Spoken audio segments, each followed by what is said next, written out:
2025년 7월 2일 뉴스 요약. 첫 번째 뉴스. 대출 규제 폭탄. 실수요자도 멘붕.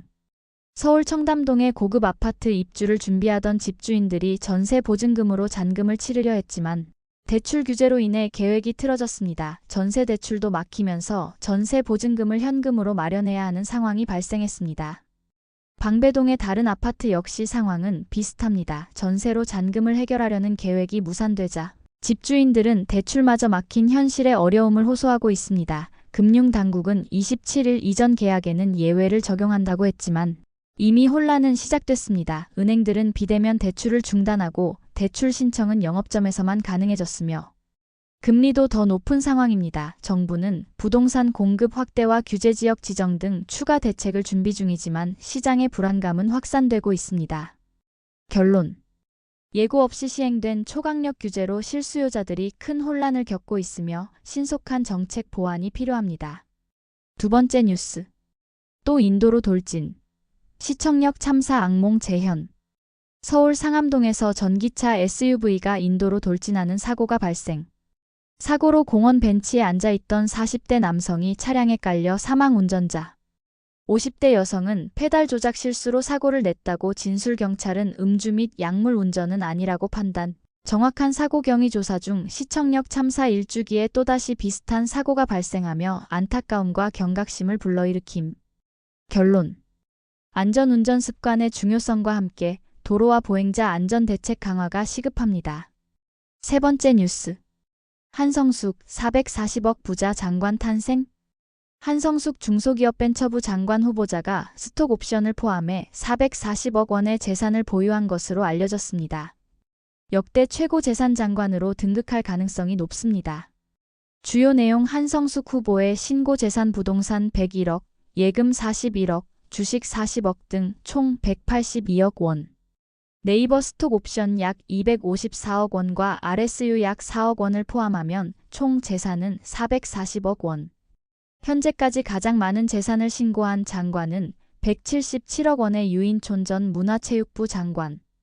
부동산 잠실 아파트, 삼청동 주택 등 3주택 보유 기타 해외 주식 테슬라, 애플 등 오피스텔, 근린생활시설, 금, 가상자산 등도 신고. 과거 논란. 2006년 정보통신망법 위반으로 벌금 1천만 원 선고 당시 성인 콘텐츠 음란물 유포 문제로 약식 기소된 바 있음. 결론.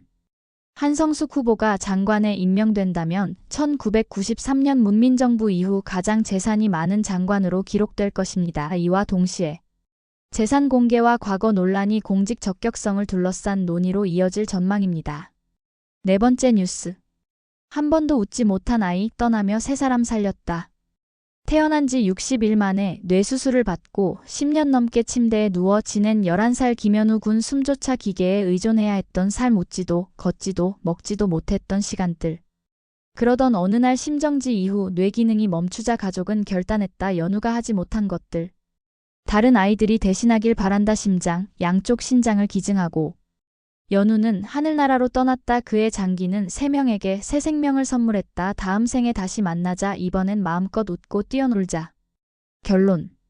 웃지 못했던 아이, 마지막엔 가장 큰 미소를 남겼다.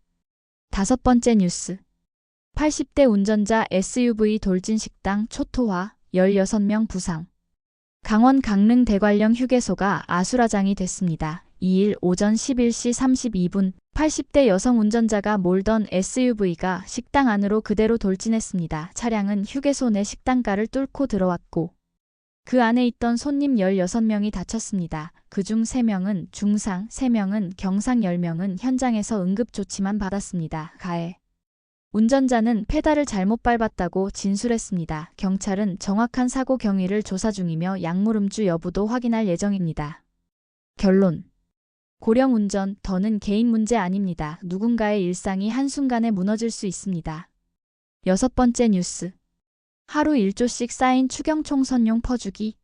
이재명 정부 첫 추경안 국회서 단숨에 6조 5천억 원.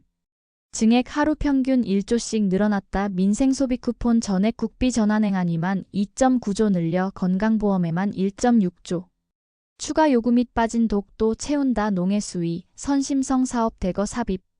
과일, 간식, 전기요금 지원 등 본심에선 일부 조정될 가능성 있지만 정부도 재정 준칙 포기에 명분 약해져 야당은 내년 지방선거 노린 퍼주기라며 강하게 비판 빚내서 잔치 벌인다 삭감 요구도 거세 결론. 정부와 여당이 주도하는 추경, 예산 폭주는 시작일 뿐일지도 모릅니다.